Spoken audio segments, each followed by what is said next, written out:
At first glance, you would feel the suggestion that Hull FC will field 2 players in tomorrow's Ladbrokes Challenge Cup quarter-final 5 weeks ahead of their scheduled return from injuries is just that.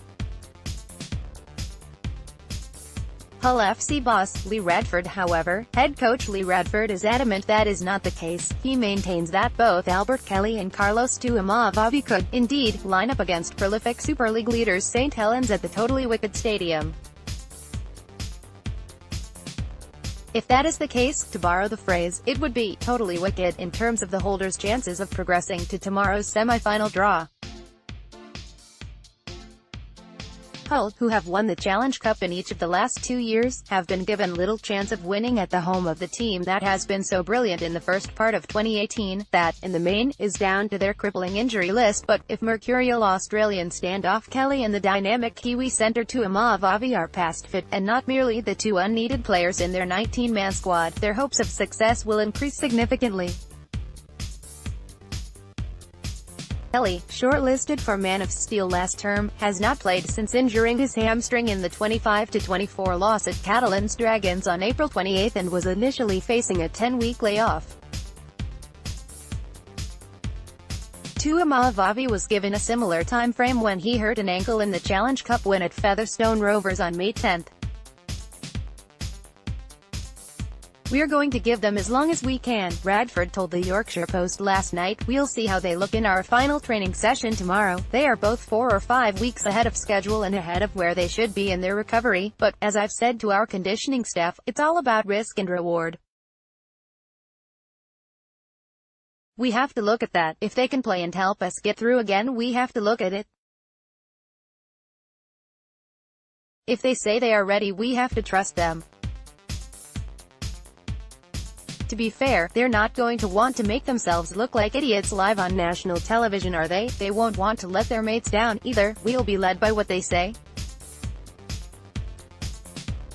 They both knocked on my door last week and said they wanted to push as hard as they could to potentially be back for this game. If it was a normal match, I wouldn't even consider it. But it's not, is it? It's a Challenge Cup quarter-final and probably our most important game of the year." Hull, who won a 6th-round tie 47-18 at Saints when they won at Wembley for the first time in 2016, are enjoying being written off so conclusively. Granted, Saints are on a 6-match winning run and embarrassed Castleford Tigers 42-18 at Weldon Road last week, while, in Ben Barba, they have the competition's standout player. Radford admitted, "They've been on fire this year and are like CAs were last year in terms of pace setting. It's going to be an unbelievable task for us to get it done, but it's a Challenge Cup quarterfinal, so it should. It will take a monumental effort. Of course there's still pressure. But we're used to difficult ties in this competition. Featherstone was supposed to be an easy one, but look at how that turned out. We finished the game with 9 players on the pitch and 3 injuries. We've been synonymous with being pulled out of the hat in tricky ties for the last 3 years.